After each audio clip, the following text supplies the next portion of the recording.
नमस्कार, श्री स्वामी समर्थ। आजच्या व्हिडिओमध्ये आपण आषाढ महिन्यातील दीप अमावस्या कशा प्रकारे साजरी करायची याबद्दल माहिती घेणार आहोत। दीप अमावस्याची पूजा कशी करायची हे आपण या व्हिडिओमध्ये बघणार आहोत। आषाढी अमावस्या किंवा दीप अमावस्या ही आषाढ महिन्यातील अखेरीस येणाऱ्या अमावस्येला म्हटलं जातं। आषाढ अमावस्या ही चातुर्मासातील पहिली अमावस्या असं मानलं जातं। श्रावण महिन्याला सुरुवात होण्याच्या आदल्या दिवशी ही अमावस्या येते। या अमावस्येला दीपपूजनाला अधिक महत्त्व प्राप्त झालं असून ते भाग्यकारक मानले गेले आहे। या दिवशी स्नान, दान आणि पूजाविधीचे वेगळे महत्त्व आहे। महाराष्ट्रात या अमावस्येला गटारी अमावस्या म्हणूनही ओळखलं जातं। यावर्षी आषाढ अमावस्या 4 ऑगस्ट रोजी साजरी केली जाणार आहे। याला दीप अमावस्या किंवा दिव्यांची पहाट असं म्हणतात। या दिवशी घरात दिवे लावले जातात आणि रांगोळी काढून पूजा केली जाते। या पूजेत कणकीचे दिवे लावले जातात। आषाढ अमावस्येला दीपपूजनाचे महत्त्व आहे। त्याचप्रमाणे प्रत्येक अमावस्येला वेगवेगळी वैशिष्ट्ये आहेत। ही पूजा म्हणजे येत्या श्रावणाच्या स्वागताची तयारी आहे। या दिवशी कणकेचा किंवा बाजरीचा दिवा दक्षिण दिशेला ठेवावा। हा दिवा पूर्वजांच्या पूजनाचे ठेवल्यास घरात सुख शांती लाभते। अमावस्या तिथी 4 ऑगस्ट रोजी साजरी केली जाणार आहे। त्यानंतर 5 ऑगस्टपासून श्रावण महिन्याला सुरुवात होणार आहे। ही अमावस्या 3 ऑगस्ट रोजी दुपारी 3:50 सुरू होईल, तर 4 ऑगस्टला दुपारी 4:42 दीप अमावस्या संपन्न होईल। कशी करावी दिव्यांची पूजा? सर्वप्रथम घरातील सर्व दिवे काढावेत। दीप अमावस्येच्या दिवशी घरात ठेवलेले चांदीचे, पितळेचे, तांब्याचे दिवे असतील तर ते स्वच्छ करून घ्यायचे आहेत। गरम पाण्यामध्ये टाकून स्वच्छ धुवून साफसफाई करावे। त्यानंतर स्वच्छ पुसून घ्यायचे आहेत। तर इथं मी दीप पूजनासाठी साहित्य घेतलेले आहे। फुले घेतलेले आहेत, हराळ आघाडा घेतलेला आहे, मुरमुरे आणि फुटाण्याचा नैवेद्य घेतलेला आहे, गणपती बाप्पांची मूर्ती घेतलेली आहे, पंचामृत, पाणी घेतलेलं आहे, सगळे दिवे साफ करून घेतलेले आहेत। तसेच इथे कणकीचे दिवे घेतलेले आहेत। कणकीचे दिवे बनवताना आपल्याला त्यामध्ये गूळ घालायचा आहे आणि ते दिवे बनवून आपल्याला उकडून घ्यायचे आहेत आणि अक्षता घ्यायच्या आहेत। हळदी, कुंकू, वस्त्रमाळ घ्यायचे आहेत। देवासमोर एक पाट मांडून त्यावर लाल वस्त्र अंथरायचं आहे। छान रांगोळी काढायची आहे। त्यानंतर गणपती बाप्पांची पूजा करायची आहे। एका तामणामध्ये गणपती बाप्पांची मूर्ती घ्यायची आहे। गणपती बाप्पांना सर्वप्रथम पाण्याने स्नान अभिषेक करायचा आहे। त्यानंतर पंचामृताने स्नान अभिषेक करायचा आहे। पंचामृताने स्नान अभिषेक झाल्यानंतर परत एकदा पाण्याने अभिषेक करायचा आहे। गणपती बाप्पांच्या मूर्तीला स्वच्छ पुसून घ्यायचं आहे, गंध लावायचा आहे।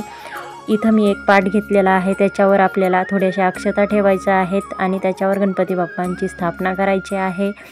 गणपती बाप्पांना लाल फूल, दुर्वा अर्पण करायचे आहेत। यानंतर आपल्याला दिव्यांची पूजा करायची आहे। दिव्यांची पूजा करण्यापूर्वी आपल्याला पाटावर अक्षता ठेवायच्या आहेत। त्यानंतर अक्षतांवर हळदी, कुंकू वाहून घ्यायचं आहे आणि त्याच्यावर नंतर दिवे ठेवायचे आहेत।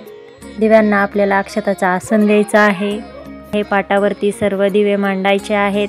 त्या सर्व दिव्यांचे हळद, कुंकू, गुलाल वाहून पूजा करायची आहे। प्रत्येक दिव्याला दुर्वा आणि आघाडा व्हायचे आहेत।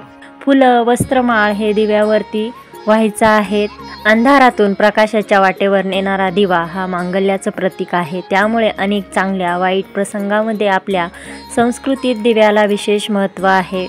मांगल्य समृद्धी आपल्या आयुष्यामध्ये नांदावी या प्रेरणेने आषाढ महिन्याच्या शेवटच्या दिवशी दीपपूजन करून दीप अमावस्या साजरी केली जाते। नित्यपूजेतही दीपपूजन केले जाते। यावरून दीपपूजेचे धार्मिक आणि सांस्कृतिक असे दोन्ही दृष्टीने महत्त्व लक्षात येते।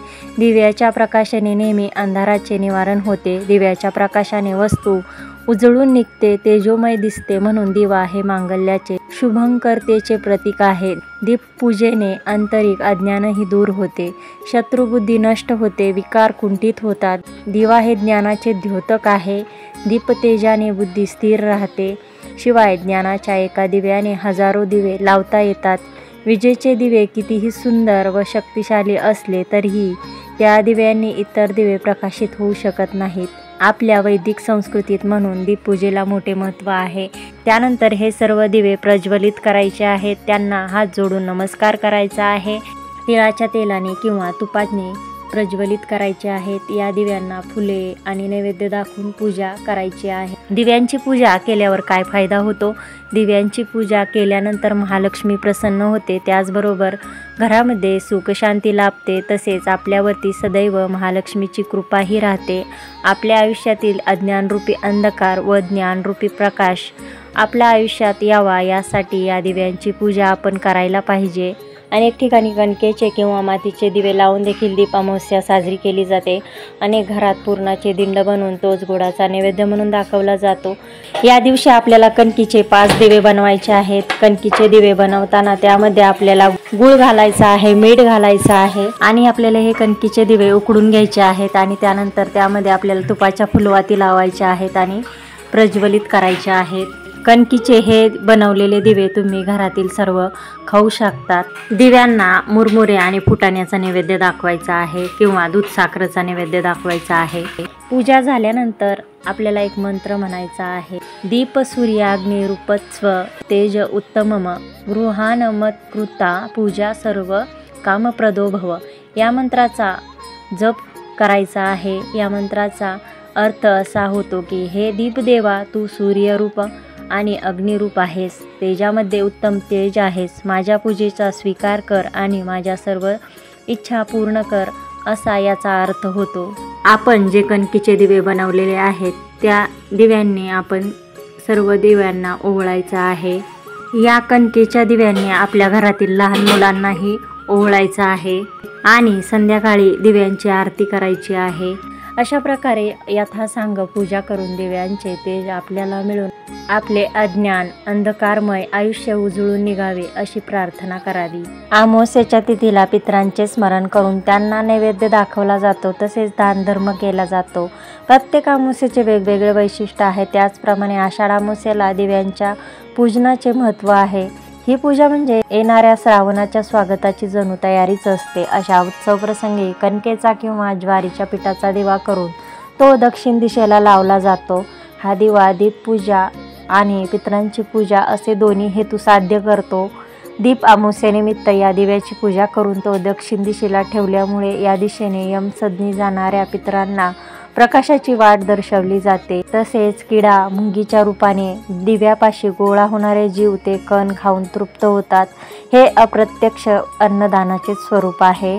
तसेच दीप अमावस्या दिवशी लहान मुलांना ओवाळले जाते। भारतीय संस्कृतीमध्ये दिवा, ज्योती, फुलवात यांना फार महत्त्वाचे स्थान आहे, त्यामुळे या दिवशी घरातील लहान मुलांना दिव्याने ओवाळले जाते। ही लहान मुले भविष्यामध्ये आपला वंश उजळून काढतील असे मानले जाते, त्यामुळे घरातील मुलांना वंशाचा दिवा असेही म्हणतात। दीप म्हणजे काय तर प्रकाश, जेथे प्रकाश असतो तेथून अंधाराला काढता पाय घ्यावाच लागतो। अंधार म्हणजे काय तर संकट आणि दीप म्हणजेच काय तर तेज, जिथे तेज असते तिथे संकटही घाबरून पळते। असे दिव्याचे तेज आपल्या मुलांना मिळावे व हर तऱ्हेच्या संकटावर मात करण्याची त्यांना शक्ती मिळावी यासाठी आषाढ अमावस्येला घरातील लहान मुलांना दिव्यांनी ओवाळले जाते।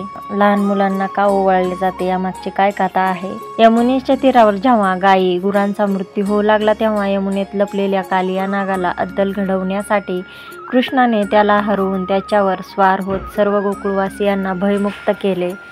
त्यावेळी यशोदेसह सर्व सुवासिनींनी गोपाळकृष्णांची दिव्यांनी आरती केली आणि असंच तेज, धैर्य, शौर्य आमच्याही मुलांना मिळू दे अशी प्रार्थना केली। तेव्हापासून ही प्रथा सुरू। हा प्रसंग आषाढ अमावस्येला घडल्याने त्या दिवशी दिव्यांनी आसमंत उजळून निघाल्याने त्या रात्रीला दिव्यांची आवस असे म्हटले जाऊ लागले। दीप अमावस्या दिवशी लहान मुलांना का ओवाळावे? प्रकाश अंधकार दूर करून सारे काही उजळून टाकते असं मानलं जातं। त्याचप्रमाणे संकटाच्या अंधकाराला चिरून सर्व संकट दूर करून मुलांचे आयुष्यही नवी उमेद, शक्ती, ऊर्जेने उजळून निघावे या इच्छेने मुलांना दिव्याने ओवाळले जाते। तर ही पूजा दिवसभर अशीच ठेवायची आहे आणि दुसऱ्या दिवशी उचलायची आहे। तर अशा प्रकारे दीप अमावस्याला दीप पूजन करायचं आहे। तर ही माहिती आणि हा व्हिडिओ आवडला असेल तर लाईक, शेअर, सबस्क्राईब करायला विसरू नका। चॅनलवर जर नवीन असाल तर सबस्क्राईब करा। धन्यवाद। श्री स्वामी समर्थ।